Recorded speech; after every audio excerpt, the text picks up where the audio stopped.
कर रही हूँ तो आपकी क्लियर एडवाइस है कि फ़िलहाल इन स्तरों पे थोड़ा सा कॉशन रहना चाहिए। और ये कंसेंसस व्यू अभी जितने भी हम एक्सपर्ट से रोज़ बात करते हैं उनका निकल कर आ रहा है। पर अंशुल जी, ऐसे में कई सारे इन्वेस्टर्स ये भी हाईलाइट कर रहे हैं कि सिलेक्ट बीटन डाउन सेक्टर्स या फिर ऐसे सेक्टर्स जिन्होंने अच्छा परफॉर्म नहीं किया है उनमें ट्रैक्शन लौटा है, जैसे कि आईटी और फार्मा कंजम्पशन स्पेस। खास तौर से आपसे समझना चाहेंगे आपकी कहाँ पर है नज़र, क्या यहाँ पे कोई ऐसे मौके हैं जहाँ पे आप वैल्यू बाइज अभी भी फाइंड करने में सक्षम है? और साथ ही अंशुल जी, कोई नई थीम्स अगर आपको इंटरेस्टिंग लग रही हो तो वो भी बताइए, क्योंकि साथ ही साथ कई सारी न्यू थीम्स पे चर्चा एक बार चालू हो गई है, चाहे वो डेटा सेंटर से रिलेटेड थीम हो या इंश्योरेंस में जिस तरीके से ट्रैक्शन आ रहा है। ऐसी कोई थीम्स या स्पेसेस आपको पसंद आ रही हैं फिलहाल, तो उसके बारे में भी आपसे समझना चाहेंगे। गुड मॉर्निंग सृष्टि। तो आप अगर आप जो सेक्टर्स आपने जिनका नाम लिया, अगर उनकी बात करें, आईटी सेक्टर, इसका जो डिमांड पैटर्न है वो काफी इससे डिपेंड करता है कि यूएस के अंदर interest rate environment, demand environment कहाँ है।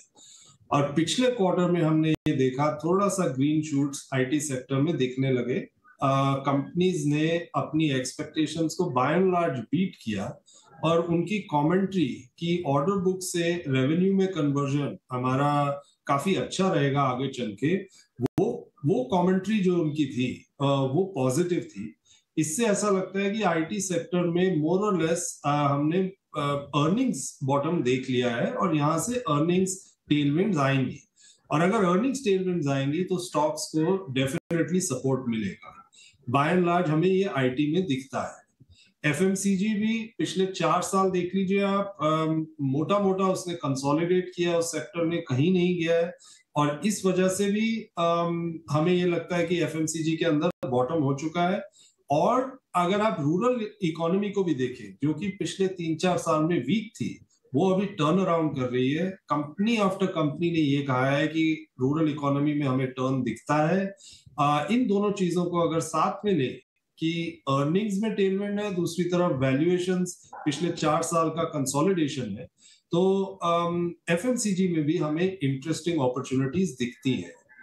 बट ये सब एक स्मार्ट इन्वेस्टर जो कि नॉलेजेबल इन्वेस्टर है वो ये सब कर सकता है, डिफरेंशिएट कि वो कौन से सेक्टर में जाना है, कौन से निकलना है। Vast majority of the market है वो ये डिफरेंशिएशन नहीं कर पाती है, इसलिए मैं कॉशन सजेस्ट कर रहा हूं इस समय।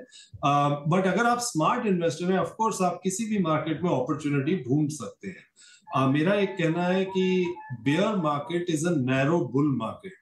अगर आप 1000 स्टॉक देखें, उनमें से 950 नीचे है तो 50 ऊपर भी होंगे बेयर मार्केट में। और इसलिए उन 50 पे अगर आप कॉन्सेंट्रेट कर सकते हैं, अगर आप स्मार्ट इन्वेस्टर हैं, तो बेयर मार्केट में भी पैसा बनता है। लेकिन by and large investor community वो कर नहीं पाती।